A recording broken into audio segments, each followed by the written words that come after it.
Hour Live. Comedy Hour Live Power. on Yeah. powervoices.com and my Facebook page, and Rocky the Comics page. we're all here together. Like Barely. always, every Tuesday night, catch us here. Yeah, 10-ish till 11-ish. 10-ish to 11-ish, and then, we let it run a little bit afterwards on our personal pages so people can see. Actually, that's sometimes when the most fun happens, when people are no longer on the radio, and, you catch them in a candid moment. But speaking of a candid moment, Rocky, how was your day? My day's been really chill. I've just been working from home for the last 2 days, and a lot of work, but, it feels nice to not have to run out and be somewhere. Yeah, I always wondered if I ever had a job where I had to work at home, I don't think I'd get anything done. I really don't, because there's too many distractions that happen when you're not being monitored, for me, anyways. Not being monitored? Somebody has to be You monitoring need a me good at all micromanaging? times. Yeah. I mean, like, for instance, this morning, all right, there's something to be said about being in the moment, okay? So I have my car's parked in this wicked small space. I'm in the middle thing in this driveway that you have to navigate. You've seen my driveway. Yeah. It's mental, okay? And then you pull onto this busy street. So I'm trying to get shit done, and I'm not paying attention because I'm so worried about my right-hand mirror because you only got so much space that I totally overturn the left side, and I catch the front end of my car. Ouch. As I'm coming out, and it's like moments you just want to relive 2 seconds before. Yeah. And of course, there's always that person. And I don't know if you've run into this. Tell me if you have. You know that person that's like telling you the whole time. I told you all you had to do is pull out straight. It's my neighbor. Yeah. And he's like, well, why didn't you just pull out Yeah, I love straight? the people who state the obvious after it's happened. Like, thanks for, like... No, they're as bad as the people that go, That would be me. how much did you pay for that? And you tell them, and they go, my buddy could have got that for a lot less. Yeah, Why do yeah. you even say that? Ever, people, ever. That's like they've been waiting. They just wait for Well, that. I'll still go take it back and tell your friend I'm coming. I like that. Yeah, hey. Oh, I've never tried that. Return policy. Yeah. That house you bought? Well, shit, we had 2 more bedrooms. Could have got that a lot cheaper. Right. Right? Well, we got an interesting guest tonight. Oh, we What do got you a great say? one for you today. Yes, we do. Yeah, we yeah. hope you guys, and we're trying to get you guys to call in too, because you don't have access to these people. These are my people now that you don't have access to, because you got to know people to get to people. Well, We're now giving you can the get to inside these scoop. people. Absolutely. You can actually call them if you have a question. When we ask you to open the phone lines up, we'll be taking calls. If you so desire to call in, you're crazy not to, but anyways, that would be me. And would you like to tell us a little bit about this young man? I'm just going to introduce the brother and Bring him. invite him in. right. Come into the chair. Come into the and chair. to the mic, Mr. Reggie Gaskins. Woo! There we go. Bring him on. And what's Bring so 'em on. hilarious is, like, as soon as he caught it, like, he texted me out of the blue the other day. Now, granted, when your industry friends usually hit you up, it's like, hey, check out my project. And sure enough, he was like, hey, check out my project. Which I'm not even mad at him. So he'll tell us a little bit more about that, too. But also, right after that, he keeps popping up on my TV screen. I was watching like an episode, and then because I took a snap with my phone, and I was like, oh, I'm going to put this on his wall and say, hey, look at this. No. His posts have to be approved and all that. Like, I was like, you're one of those. I think so. Yeah, I couldn't just. You have locks where not just anyone can Yeah, I post can't on just your post wall. on your wall. I didn't lock my Facebook. You Well, have That's people why now. not posting. No, people do post on my page. Just Well, if they just, tag post- you, then you Don't can put be a part of it. But I was like, oh man, so I just texted him back. I was like, oh hey, you're my favorite TV DJ. I saw him playing a DJ on Wow. the Bernie Mac show. Yeah, man. So I gotta ask you about that because this is the Comedy Hour Live. Oh man. So to have some time with Bernie before leaving us, like before he left us. It was first. It's an honor to first thank y'all for having me. Yeah, I man. appreciate Thank you that, for coming know. through. Thank y'all for having me. Having the opportunity to work with Bernie and Khalida and the cast. When I got there, Yeah. right. Now, this is like one of my first roles being in LA and everything. And I'm like, yo, I'm about to work with Bernie Mac. This is like going to be First great. role, you like? One of my first ones. Wow. I'd done a few little things before that. Slick. Yeah. Yeah, so I get there and I'm all excited and I'm ready to do my thing. Mama, I made it. I want to see Bernie. Yeah, yeah. You know, I'm like, where's he at? Trailer. You have to wait in your trailer. I don't want to wait in my trailer. I want to go be where he's at. He's, they're running lines right now, so you have to go wait in your trailer. Like, man, so I'm sitting there waiting in my trailer and everything. I was like, okay, you can come to set now. Where's Bernie? I ain't trying to go to Yeah, set. yeah, I'm yeah. trying to Forget all see him. this. Yeah, you know, I go straight to set, straight into my scene, and action. And you know, said we're going to lunch, and after that, you're rap. I ain't seen Bernie yet. I ain't rapping until I see him. Wow. Right? I'm kind of clowning, but kind of for real. Yeah, yeah. So he comes out. What's all this? You want to see me? What you talking about? You know. And I was like, dude, like, I just gotta shake your hand, man. You know. And he was one of the most gracious people.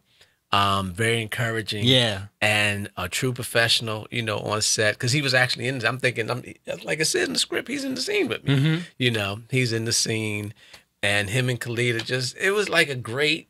Like one of those great moments. And especially for when so. you just get here, that's got to make you feel like, Yeah. oh, I'm on my Wait, way. wait, Right, right. That can be like almost like a bad thing too, because Peeking like too for early. instance, running into the first time I went to the casino, one-armed bandit, and I'm like, yeah, nothing. It throws $200 at me, and like it can either be the best thing. We're like, man, I made my $200, I'm good, or you're gonna be mental thinking, I am so It will going to be always be doing like it. that. Right, because that's how they get you. I swear they, you know. But I mean, when you land something like that, and, you know, people are like, man, you just got here and you do what? Right, And right. they're like, man, you're on your way. You're my best friend.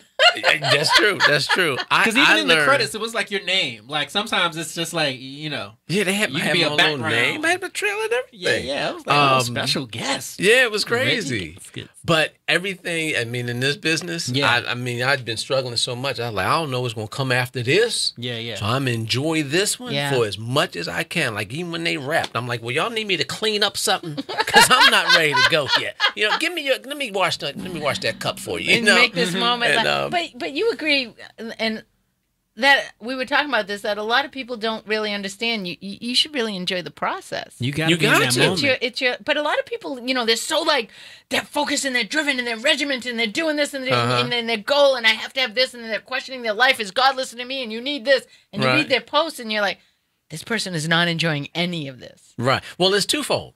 Because I believe you got to go hard at everything. True. Like, you got to go at it. You know what I mean? Yeah, if this is what you And- say you want. Right, right. Because if you're going to achieve success, you have to have the mindset that this is a competition. I say this thing which I learned from listening to some motivational speeches. How bad do you want it? You know what I mean? I know Okay, that that guy. sounds like E.T. Yeah, Right. yeah. You know? Right. So how bad do you want it? But What's your why? what's your why? But as bad as I want it and as hard Mm-hmm. as I'm going for it, that's when I enjoy the process. So if I'm rehearsing for something, instead of like, shoot, I can't remember my lines. What am I doing with my life? I'm not going to get it. It's like, you know what? Keep learning. Because at the end of the day, Yeah. whatever gonna happen, He's going. gonna happen. Part You of the know what I plan. Yeah, mean? if it's for you, for Right. sure. And if you prepare and you screw up when you get in there, that's what ended up happening. But you still were preparing. It's not like you were sitting around. And you still had the experience. Exactly. So I try to go hard, but I enjoy, like you said, I try to enjoy Well- every moment of it best Yeah, I 'cause can. that's actually what sounded like your story earlier. I'm like, you rushing too much. Why you hitting your own garage? You've been living there for a minute. Like, Yeah. take a moment. Yes, back out. and it really is, yeah. And you know, the other side of that too is like all of the things that come your way. I feel like if you're not enjoying the process and you are that person that, you know, you also have to be able to keep your head up, because you might hit a wall that you don't see coming at you, or you Oh, might man. miss something called opportunity. You know, that was the other thing I promised myself, that I wouldn't pass up any opportunity that was given to me, that I would say yes. No matter how afraid I was of the, I've never done that before. Right. You know, Right. but right. in going in and tackling, and you've been at this a few years, anyways. Oh, Right? yeah, 20 years. A little bit more than 20 years. I've been in LA 20 years, but I've been doing this 26 years. Philly boy, right? From Philly. Yeah, From the Illadelphs, all about the Philadelphia Philly. Eagles. Yeah. Oh no. Yeah. Sixers. This is Yeah. what we do. Yeah. I know. Being a hardcore Patriots fan, like nobody could tell, but the one thing I'll say, my girlfriend's husband was an Eagles fan. Uh-huh. And she was a Giants fan because her dad really embellished. You know, up in that area, you've got a few teams to pick from. You know, if you're from one place, you still we got the New England Patriots. Right. Y'all Okay, stick and with they Patriots. represent a huge amount of New England, Right, not just right. Boston, New England. But you have like all these different teams that I find, Yeah, I you know, mean- New York and Philly and Jersey, and there's all this Then you other. got Pittsburgh and all, like, you know. Yeah, It's all about the Eagles. it's all about the. Yes. Wait, did you like the Mark Wahlberg movie about that guy, the Eagle player? Vince Papale. Yes. Oh, yeah. Okay. Oh yeah, you make a movie about my Eagles? Yes. Yeah, I was very. That's Yes. why the only reason I liked I'm just the waiting Legals on the because Randall Mark Wahlberg Cunningham was in movie. it. That's what I'm waiting on. Yeah? You know what I mean? Let's talk. Hey, Shoot. we're in the land of movies. We can make it happen. We ain't got to wait on nobody. Shh, somebody real. out there is getting a pen out. You told me not to give those ideas out on the radio because it's L.A. You never Listen, know. ain't nobody been dropping that name in a minute, so we might be all right. Are you a big Yeah. sports fan though? Oh yeah. Yeah, my favorite's yeah. football. I mean, I'm a big sports fan. I was a Tom girl, so I loved playing sports. Uh-huh. But you know, I find that there's so even when I worked, like the manager, the guys would everything came down to like a team and a play, and they're like this sports mentality when you work for men. It's like I attack my career like a from a sports mentality. I like that. Yeah, I go after my coach. I played high school and college ball, and my coach said, if you're not on the team to win a championship, what's the point in playing on this team? And so I go after pretty much everything. Like if I'm not in this to win an award or at least get nominated, what's the point? You know, what am I doing it for? You know, Go big or go home. Exactly. So, and then I accept whatever it is. So you go to an audition, you give it your all, you do your thing, and they're like, oh, you were great, you were hilarious, and they call you agent, and this, that, and the other. And then crickets, one or two things happen. You know, people get down, get depressed, which is normal. Or it's like, hey, that one wasn't for me, move on to the next. Right. That's the key thing. You know? A lot of actors say that, you know, that ability to bounce back of like you have to look at every job is you as you go through the motions is like why you didn't get it. It just wasn't meant for you. So keep going. Yeah. Next. Every part ain't for everybody. Yeah. You And know? the amount of preparation you do, like, you know, taking heart, I did so much preparation. One guy was saying, I did so much preparation. I'm like, doesn't matter. I did so much preparation for this one role, and I was like, darn, I didn't get it. But then when I found out who got it, I was like, oh, he was the perfect person for it. You know, big ups to Denzel for Training Day. You know what I mean? Yeah. Now, can I ask you, because And we're back to the comedy hour. yeah, that's it. Gaskins. You worked Cracking on jokes. Curb Your Enthusiasm. Yeah, And I love man. I that. saw that today. I sent him a What's text that? like, what? Yeah, he dude? just texted me that today. Yeah. I was like, I'm wow, every that's time crazy. I'm turning on the TV, you There popping you up are. on my screen. And I love Larry David because I My love dude. that he breaks through barriers that most people just delicately tiptoe around. Oh, And man. he creates this what was it wrong? Right, You know, right. that like Right. he makes no apologies for Mm-mm. the things that he even you're seeing. And Yeah, Are you the saying thing that I we love all about look the alike? show, he's like a millionaire who knows he's a butthole in many aspects. You know what I mean? And he, Mhm. And he embraces it. Yeah, yeah. And he's like, I'm sorry, but this is kind of how I am. But actually, I'm not sorry. Yeah. I mean, it's great. And he's the improv and sketch skills that he has. That's what I want to see some more. I wish I want to be on set to see how that works because from what I hear, they get like the outline and they kind of Oh man, work from there. let me tell you how this went. Yeah. So I go to audition for the thing, and that's no script, no Yeah. sides. They said basically you're a guy who's been accused of stealing a computer. Go. I'm like, okay. So I go, you know, that's what we're waiting in the hallway. So I get in the room and I'm expecting, you know, the casting director and the reader, you know, Larry Davis sitting right there. shut up. I'm like, get back. Yo, I'm like, oh, okay. Man. You know, he's like, how you doing? What's up, man? And I'm thinking, well, who am I reading with? And he said, with me. I have to be more careful. Wasn't prepared to read with you. I'm supposed to do it with the reader, and you're supposed to watch it and like I it. couldn't even get Bernie Mac out of the trailer. Now I'm sitting across from you. Right. Yeah, Bernie out the trailer. Yeah, Bernie finally came out. So we do the scene in the audition. He said, and I said, how far can I go? And he said, just go as far as you want. Cool, right? So we do the thing, and he walks in, and he says, this computer, and blah, blah, blah. So we go through the whole thing. And I wasn't nervous, but I just didn't know if my timing was there from a sketch standpoint. Because there's certain things in sketch and improv where you got to get the time, you got to be right on top of it, and blah, blah, blah. Yeah, because, you know, accept live it. on stage is one thing, but like when you're doing like, what do they do, a 3-camera or how do they shoot? It's kind of like a 2-camera thing. No, okay. And I'm like, so I left, and I'm like, oh, well, whatever. I get the call, booked it. Yo, this is great. So I get to set. I go, they said, fill out my paperwork, go to my dressing room. They said, we'll call you when they're ready. Okay. okay. They said, Mr. Gaskins, we're ready for you. Now, I get to set. Nobody has said anything to me but the AD. Took me to my trailer, put me in wardrobe, took me to hair and makeup, take me to set. They bring me to set, they sit me down, and everybody walks away. So I'm like, okay, like, what are we doing? You know? And he said, okay, first team is in. Let's roll sound. Yo, what are we doing? Some direction, please? Let's roll camera. And I'm sitting there, nobody said nothing. I'm Wow. like, I don't know what we're doing, right? The guy, he said, where's the computer? And the guy comes out, and he puts the computer down, and he said, make it fun. I'm like, wow. okay, you know what I mean? So I just opened the computer, and he comes in. So I was looking for this guy, and he stopped talking, all right? And I just look at him. He looks at me. He said, I thought this was... And I said, so you think all people, you know, the whole thing. But we went for, I said, so you think all people steal computers? Not all black people. No, just this black person. So you don't have nothing against the other million black people. But you see this black person, you think I'm the one that took it, you know. He said, no, I did. This scene went on for 15 minutes before they yelled cut. 15 minutes. And he's the one that yells cut. Yep. That's awesome. And he just let it go. And he said, that's great.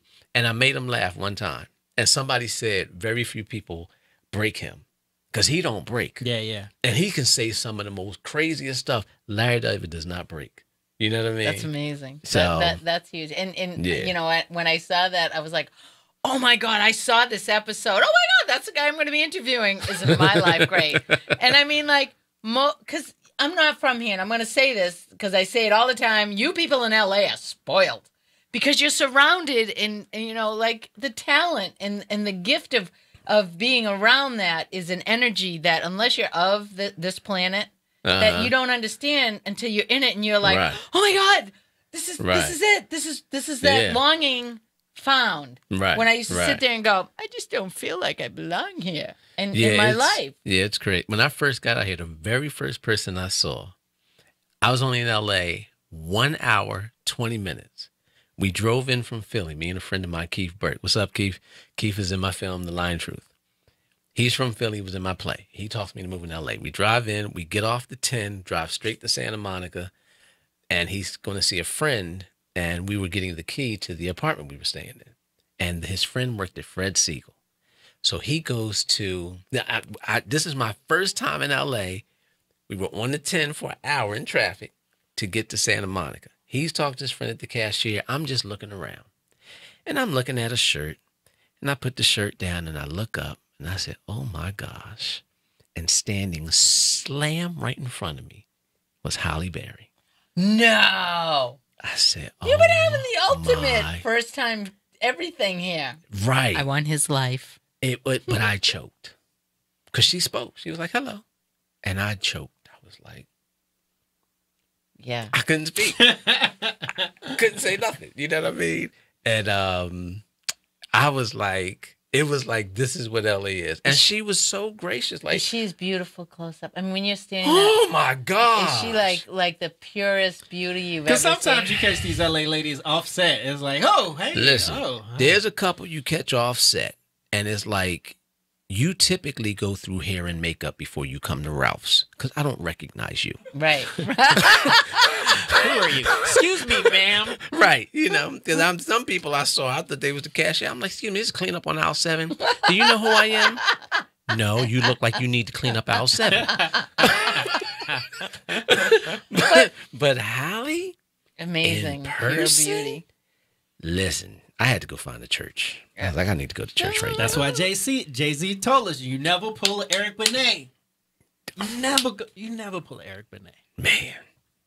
Silly boy.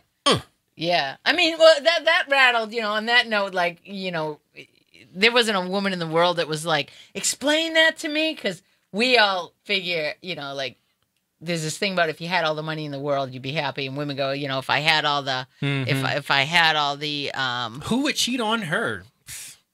What?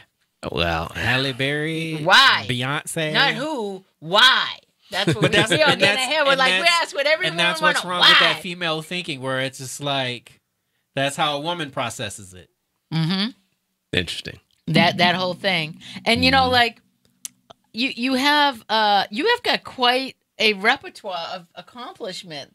I mean, you have not just been, I've been out here in the business 20 years and I'm just barely making, I mean, from the get-go, it seems like you've gone from one project to another one. I see you also put the hat on of producer and writer, and you also get because I think awards. one of the first times I ran into you, it was like you were doing a screening at the Sherman Oaks Galleria. I did a screening of film Was that I about finished. almost 4 years ago?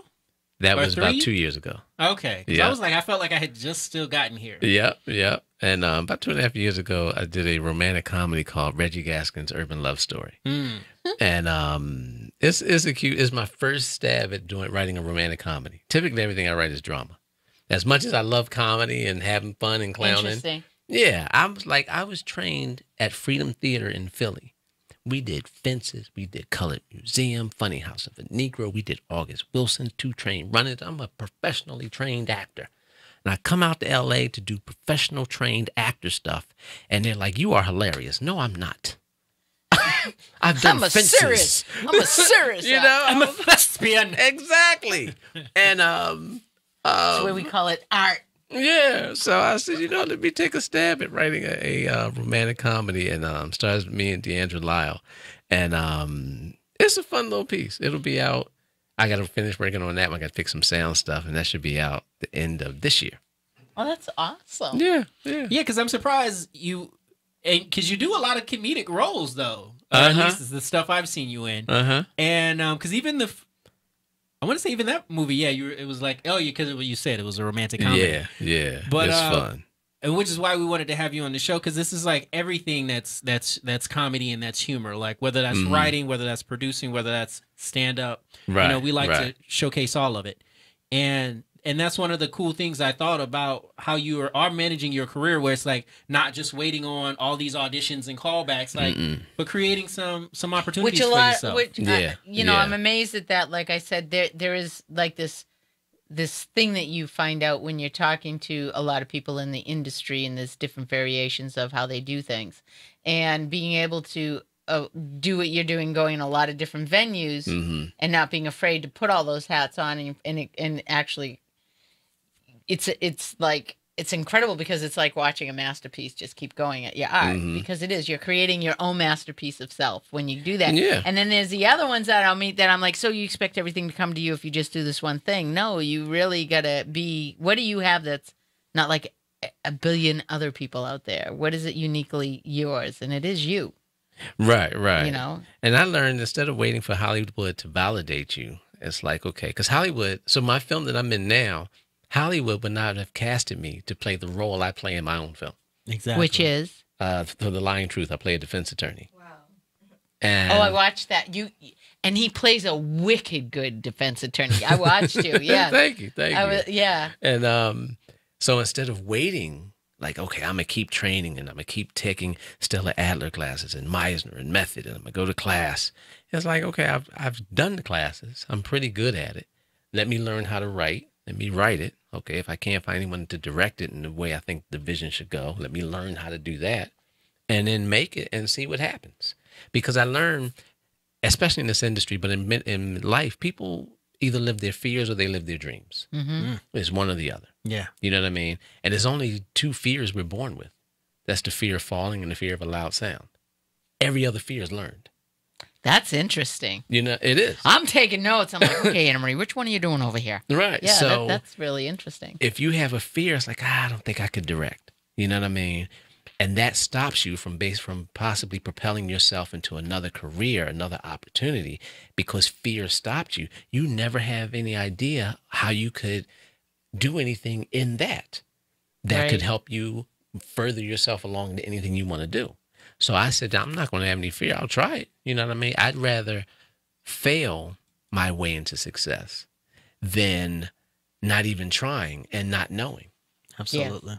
You don't know. That limitation, and it is, you're the only one. I used to have a saying called "get out of your way and go," because I'd listen to people like, the only thing I can hear is, for instance, a friend of mine sitting there and eating a big thing of cheese, and the woman goes running by, and she, that's what I want to do. I want to run, and I'm like, I don't see anything strappy in that chair. Right. So put Go down the for big it. cheese platter and go. Go. But, you know, that type mentality, being able to understand that's the work that you put into the passion that you love. Mm-hmm. And to keep reinventing, because if you get stagnant, it's real easy to get caught up in doing the same things and not getting a different result. Yeah. And instead most people are comfortable in their comfort zone. Yeah, no. I don't want to be in my comfort zone. You know what I mean? I want to push myself beyond that comfort zone. Well, that being said, what is that for you? What does that look like? Being in the comfort zone? For that next level of making sure you're not in that comfort zone to achieve whatever this next level of success will be for you. Because after 26 years, I mean, yeah, okay, you guest spots, produced, written, directed, like what? Man, yeah, you got the whole package, yeah. I'm going to tell you, the next thing for me, which I'm praying that this happens, is directing a Oscar-nominated actor or actress in my next film. Do you have a part for a smart ass from Boston? Just saying. Just think about that when you write it. Yes. Yes. I probably say that to every one of my guests. So you writing something? You have something for me? Something to get my teeth into? But I'm going to say it is a scary thing. Because when you're working with actors who know what they're doing, they've already achieved a level of success. They have a level of respect from the industry. And you're working your way up or whatever the case is. You can feel, I'm not adequate enough to direct you. You've already won the awards. You're already who you are. You know what I mean? So that's a level of fear that someone can have. It's like, can I really direct them? Shoot, I can. Yeah, I'm sitting here listening like, I don't have these issues that you keep. Well, and the other side of it, where you guys are all industry people, and I'm the new kid I'm going. really not, but you say, no, but you've been on that, you've been in the scene enough, working the cameras and stuff. And for me, I'm like going, okay, director, explain to me Hello. I'm not here. We have a question for you. You The did. hotline, we got the hotline. Oh, okay. Oh, we got questions. Go for Hello, it. caller. You're on the air with Reggie Gaskins. Hi, how are you doing? How you doing? How you doing? I'm doing pretty good. I had a quick question for you. So, what inspired you to write? What inspired me to write? Three things. It was three different tiers. I did a lot of acting in Philly and New York. And like I said, a lot of plays I was doing was August Wilson plays, a lot of period pieces.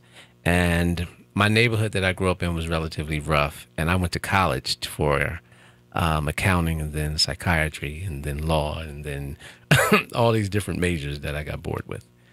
And I wanted to tell a story and play a character in the story in which I could excel and have more fun at.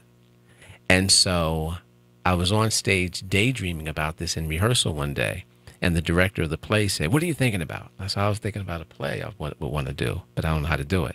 When you're on my stage, you focus on my work. But if you want to play another character, you write your own play and do it on your own time." Oh, wow. And I began to read about how to write scripts, and that's when I began to write. And I found out when I wrote my first script and I put it up as a little play, I saw how it impacted people. And the play was called We Can Do This. And it was basically a play about bougie African Americans and the street African Americans coming together as one and uniting to fight against the ills of the society. Oh, I like that. And it was called We Can Do We This. need that right now. Yeah. That is very timely. Wow. Yeah, and that's what inspired me and encouraged me to start writing and telling stories and encouraging people. I always want to encourage people with my films or my stories or whatever. But like watching your baby like come to life in that moment, like what was that like? Oh, it was amazing. Like, were you backstage trying to direct, or were you out in the audience? Oh, you were in it. I was in it. I played the lead. Shoot, Did you say cut? You don't write it, be the lead. I wrote it, and I was the lead because I wanted to awesome. play the character. And seeing it come to life, I learned how to write. So when I was writing it and rewriting it and reading it, and then I realized, okay, it's ready. Let me have some actors read it. And they read it. And when I heard the words and I saw how they were affected by it, I was like, wow, this is like hitting a 3-pointer with 2 seconds left on the clock. You know what I mean? When the actors are excited about the writing.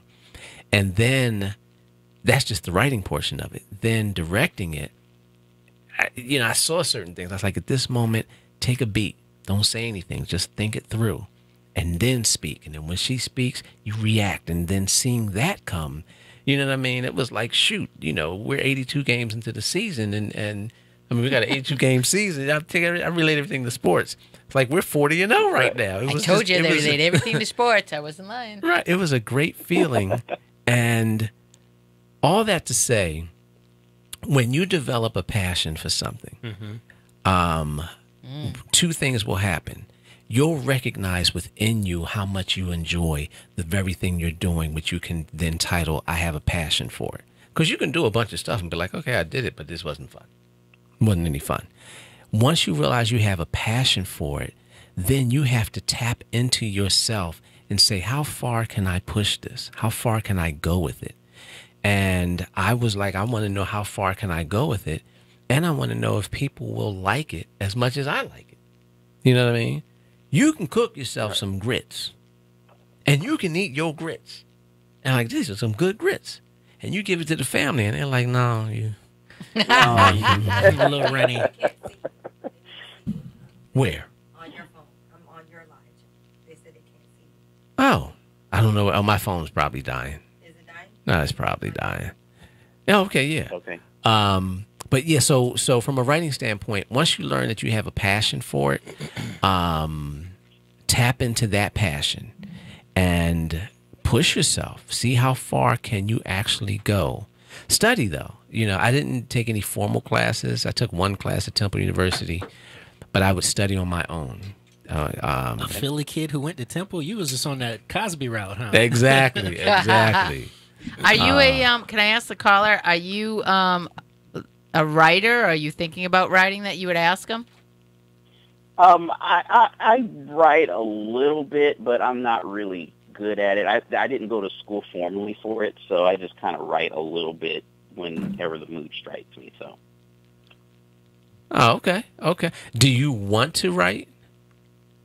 I would like to do a little bit more. I always think I could get better, but I think it's something that when I have that inspiration, I want to be able to pull from it. Like you said, you had an inspiration and it affected you and you finally went in and wrote it. Well, kind of same thing where I get the inspiration every once in a while and communicating it on the page sometimes it doesn't work as well for me. So I'm just curious, as the other inspirations for people who write and actually make that something they're passionate about and what inspired them to get going and get started.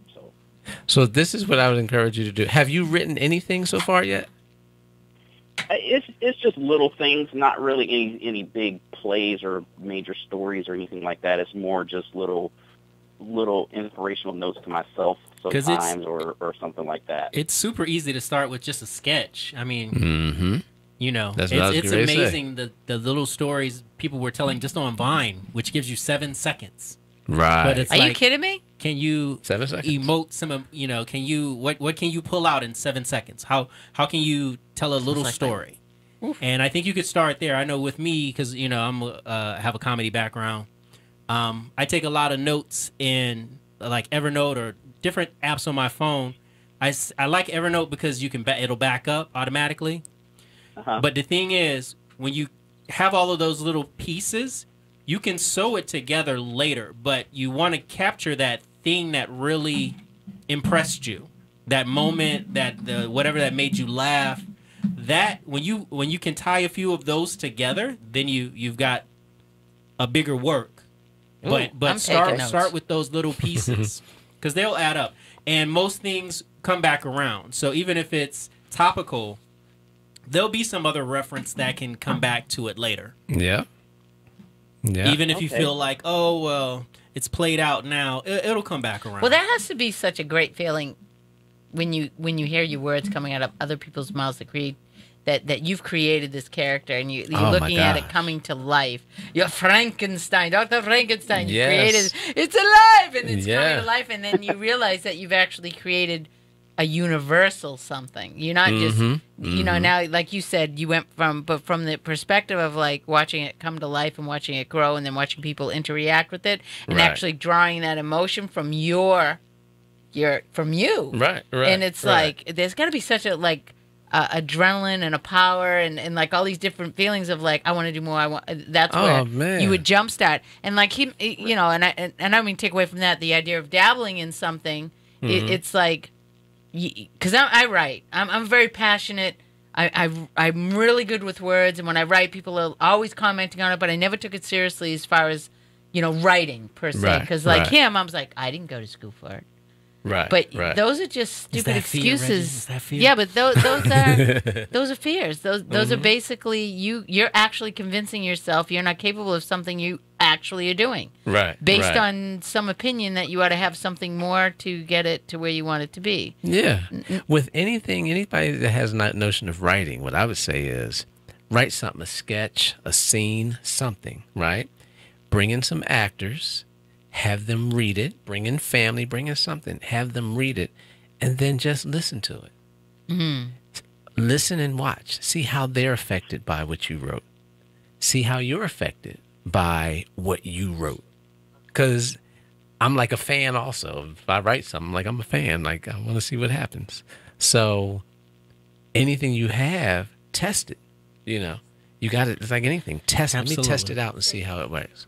Thank you, caller. Appreciate you. Don't know your name, but we appreciate you. First name's Richard. Thanks a lot. I appreciate it. You're welcome, Richard. Night, thanks for listening. And you actually you won awards. 2006. If I wrote this down right, Pan African NAACP Image Award. I was nominated for NAACP Image Award. I won Best Picture at the Pan African Film Festival. And for outstanding writer, I just want to say that because it didn't just say for writer. For someone who didn't go to school for it. For outstanding writer, I like that. Yeah. It was great. I had a, I got to think. Yes. Writing it, at that time coming up in writer, I had a team help me write it. Heather Dawn was helping me write it, and her aunt Paula. And I would write, and they would read, and they would give me notes. It's like, okay, let me get on it, and I'd write, and they'd read, give me notes, and putting it all together in a format that made sense. So you can write a bunch of stuff, and a bunch of characters, and a bunch of scenes, and a bunch of storylines. And it's like, does it make sense? How does it tie back? There's a structure in film writing. Beginning, middle, end. Right. Yeah, that's it. Exposition, the beginning, middle, end, the exciting moment, the introduction of the problem, dealing with the problem, and the resolution, all these different things. So I'm reading books and I'm learning and I'm studying, I'm doing film study. And then I got to a point where I was like, this is it. I'm done. The script is ready. And we put it out there, and I'm thankful Robin Givens came on board, Sean Blakemore, Mari Morrow, Nabushe Wright, James Avery from Fresh Prince of Bel-Air, and it was the film was called Restraining Order. Yes, I saw that. And man, I was like, wow, it worked, And the crazy thing, did the film, put it out, it came out in Blockbuster and everything. The film was about a woman. It was basically the grass is green on the other side. She saw her friend having a better life with his wife than what she was having with her husband.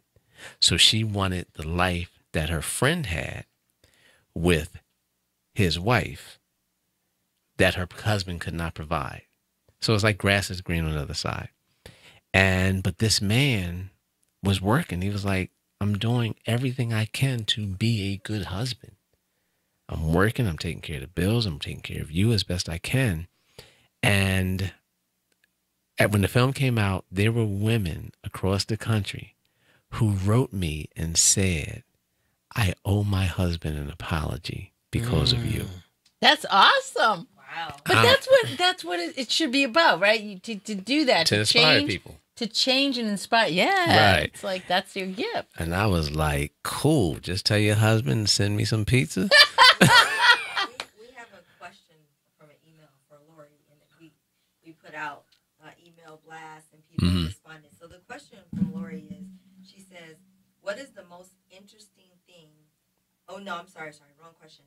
She said, oh, okay. She says, what inspires you, but what brings you the greatest satisfaction? The thing that inspires me the most is inspiring others.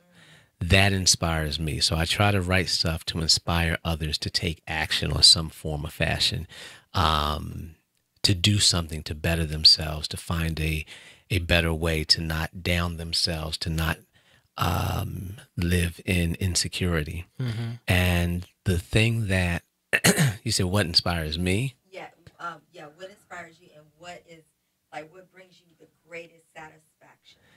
The thing that brings me the greatest satisfaction is completion. Completing what I had a vision for. And most people don't achieve many things because they have no vision.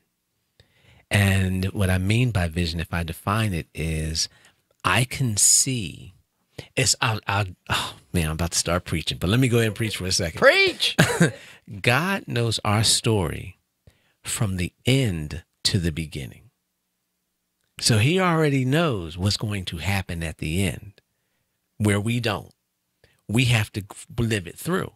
But when you have vision for your life, I have a vision for my next film.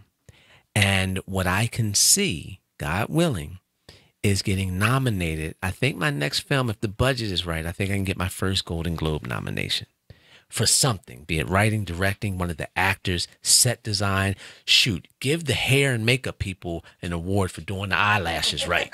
Well, that's my vision. And I'm sorry.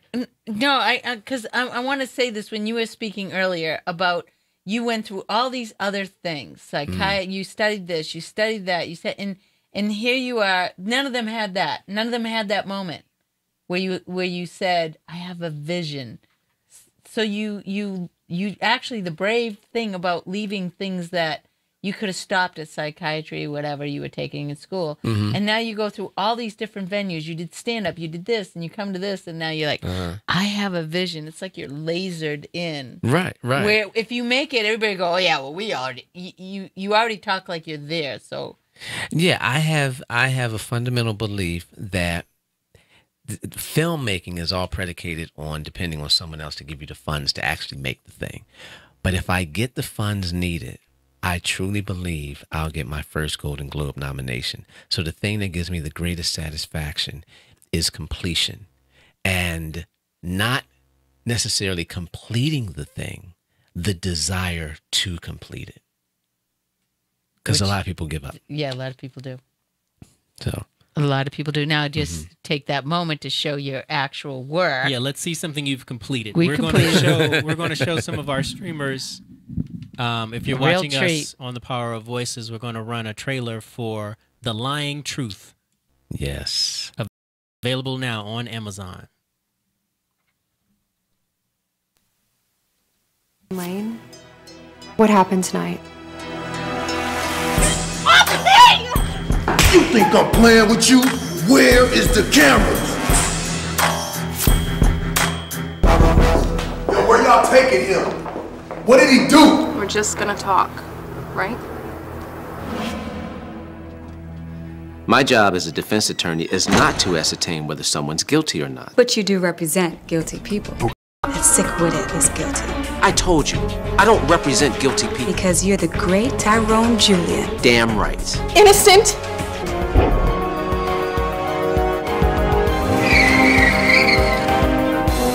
What do you think I felt?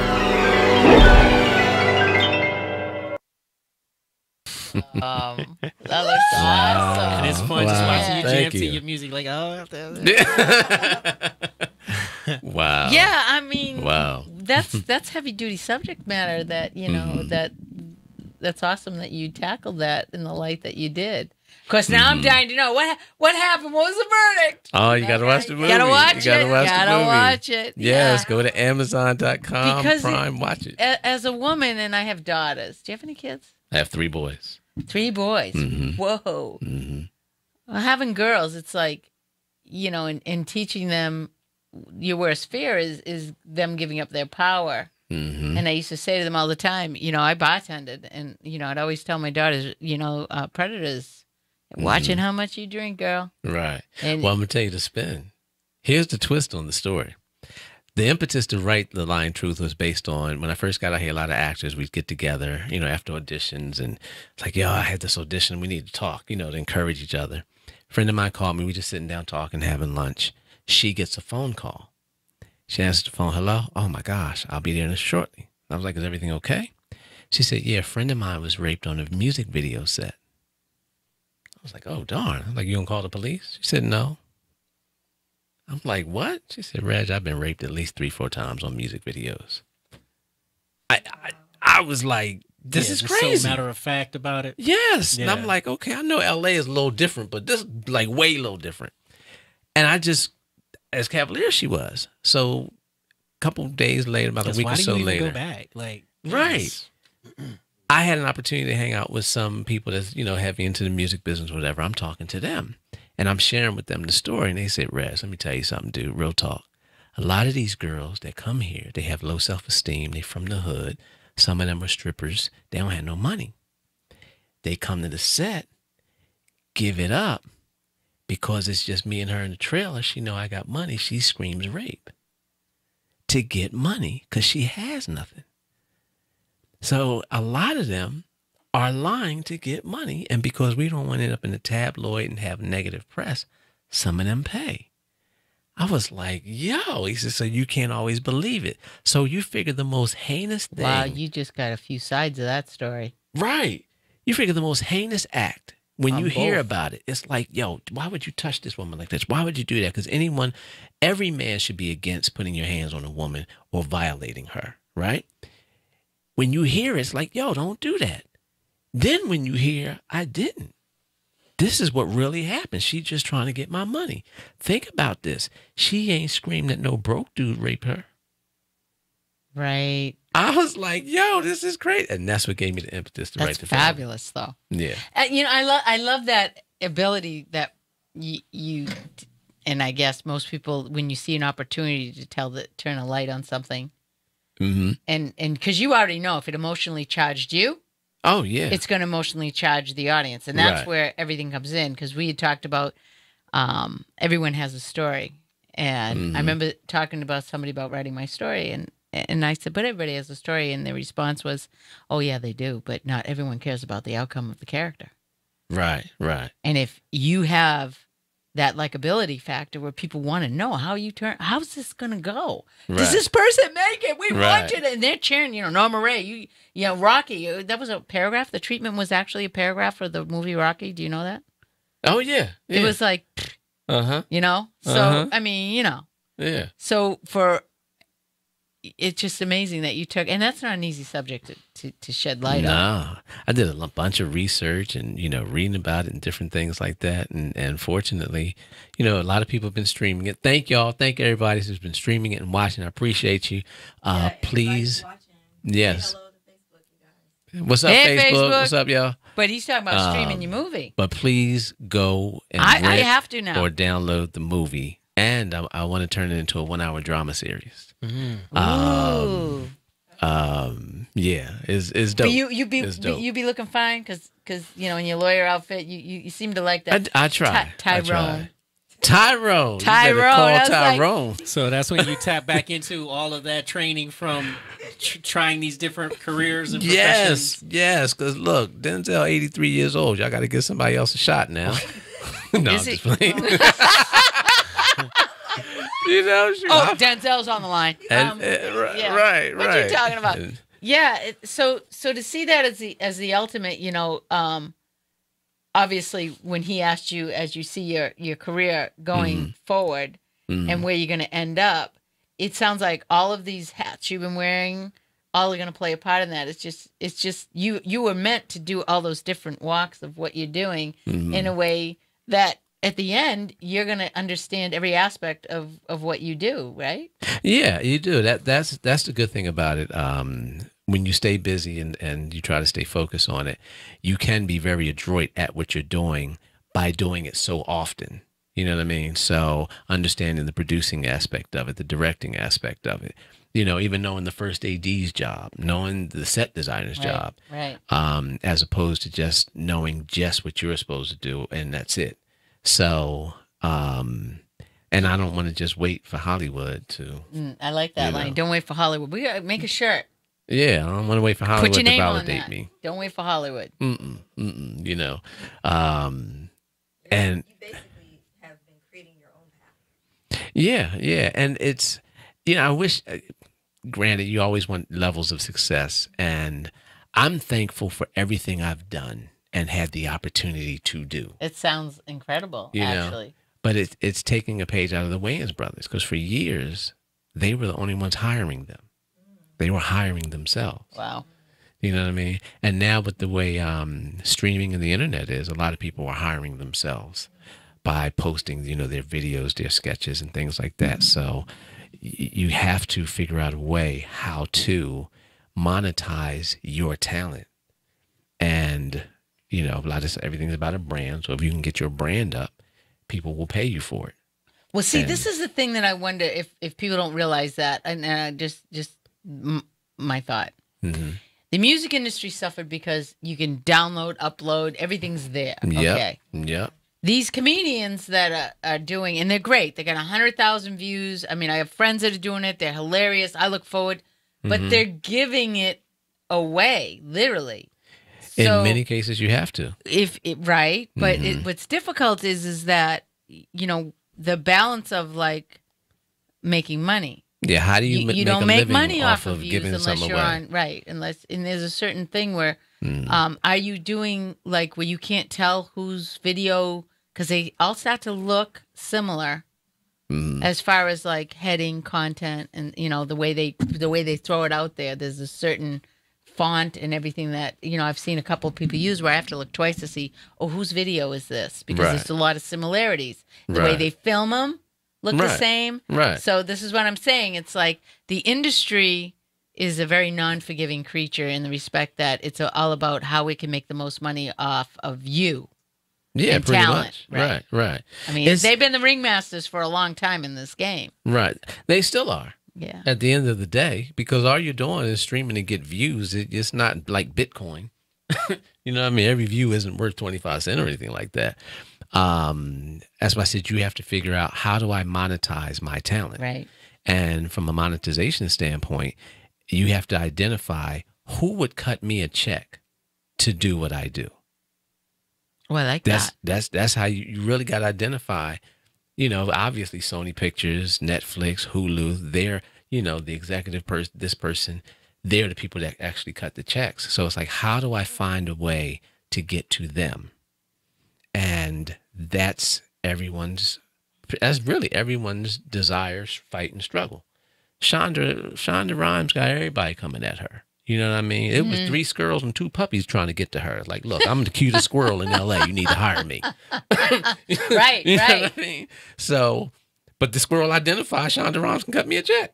So you identify, who is it that would pay me to do what I do? Or what can I do that an audience would collectively pay for? Now, because, you know, acting oftentimes, especially in LA, can be very seasonal or very, oh my gosh, go through all these waves. Yeah, man. What types of tips and tricks did Yeah, you because have even what he folks just out said, because I'm learning. Mm-hmm. You know, everything sounds new to me, things that you guys talk about. But yeah, what Rocky said, what is like that? Tips in terms of how to get acting you've jobs? been out here 20 years. Like, well, that or managing when it's not happening for you. And so here's the thing, especially from an acting standpoint. You have to continue to hone your craft and hone your skill. And again, you have to identify who would hire me to do what. So I love dramatic acting. That's what I enjoy doing. I studied fences, right? Howsoever, somebody may be like, yeah, I don't give a darn about you and this goddamn fences. We need you to come play the character that washes the fence because that's funny. Yeah. Right? washes the fence. If someone wants to pay, Earthquake said it to me. And years ago, David Arnold, Earthquake, Mike Epps, Chris Spencer, Kevin Hart. I played ball with all these cats way back in the day. But Earthquake said to me, he said, Reg, because I was battling about doing, I was like, I want to do drama. He said, Reg, if they want to pay you to do comedy, do comedy. Listen, you're going to need a job anyway. It could be the greatest part-time job ever. Either do comedy or clean up aisle 7 at Ralph's. You can make a choice. Right. So if you can identify as an actor, I'm not booking at the rate, and there's a great amount of competition. So let me identify 2 things.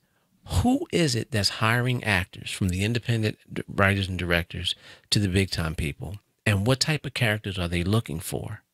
Now that I know who you're hiring, what are you looking for? Now I know what you're looking for. Let me hone that skill. And now that I've found out who you are, I've honed the skill. You really, it's a unique thing, but you got to be that gnat in their ear, or that person that's tapping, or that little kid that's tapping on you. Dad, can you? Eventually, somebody's going to pay attention. What do you want? You keep tapping me. What do you want? I want to clean the fence. You know what I mean? You can't clean the fence, but how about you do the floors? How about that? It's 3 lines. You down? Cool. Do you see what I mean? Mm-hmm. But you have to keep tapping, because when you give up on people who aren't looking for you anyway, they're never going to find you. Right. That's the key out here. That Do you see what I mean? Yeah. Let me go ahead and say it again. If you give up, Well, on the folk that ain't looking for you in the first place, and you stop looking for them, they ain't never gonna find you. Yeah, I mean, pass the tide thing around. I need to go next. Now I'm wrapping up the show, because we always say that, good like, and fun. we get our time. Wave, you got so many minutes left with ending the show. The light came on, ladies The and light gentlemen. came out. But, you know, But we just want to make sure everybody can find you. yeah, where you at? So I'm Reggie Gaskins on everything. Twitter, Facebook, Instagram. I do not have Snapchat because I don't understand what a Snapchat is. That's like, yo, I just Snapchatted. What's we going to get I'm from with that? you on that. You know what I mean? But I'm Damn Reggie kids. Gaskins on everything. And again, please go to Amazon.com. What's rent great about that, or because it buy. works on Facebook and LinkedIn. What's that? Reggie Gaskins. Yes, it works on everything. You can find And it. I know All I'm of going to it. be streaming that. I want to know what happens. Yes, you got to watch it. You got to see it. Shout out I to might be calling you. to my entire cast. Mari Morrow, Maya Dunbar did an incredible job. Sean Riggs, Keith Burke, Trisha Mann, Jermaine screenings coming Jaycox. No screenings. Everything's on Amazon. Yeah. And if there are any investors out there, let me go to a business standpoint. Wow. Filmmakers know how to make films for the purpose of making money off of the film. I have a great faith-based film that, if made, can do the same numbers or close to the same numbers of what War Room did. They made War Room for $3 million, had no familiar faces in it. When it first came out, I knew 8 people and 2 puppies that saw it. It made $67 million. Well, I have a film that can make $67 million. you heard it here, folks. Now, what puppy went and saw that? Thank you, Reggie. Seriously. Oh, man. It's awesome. Yeah, this was to fun. keep meeting, and I'm because, writing down. We usually always hang out in social settings, so I'm like, I already knew you had a good sense of humor. I would have thought that was your route anyway. It's Right, surprising a little that you're I'm this dramatic actor. Yes. Okay, I hear you. Join us next week, guys. We'll do it all again. Thank you for tuning in. Tell a friend, share, repost, do all that. Stream this man's movie. Thank you so much for The tuning Lying in. Truth. Yes, The Lying indeedy. Truth. And stay on, because we're It's on still live. Amazon. We're Yes. still live.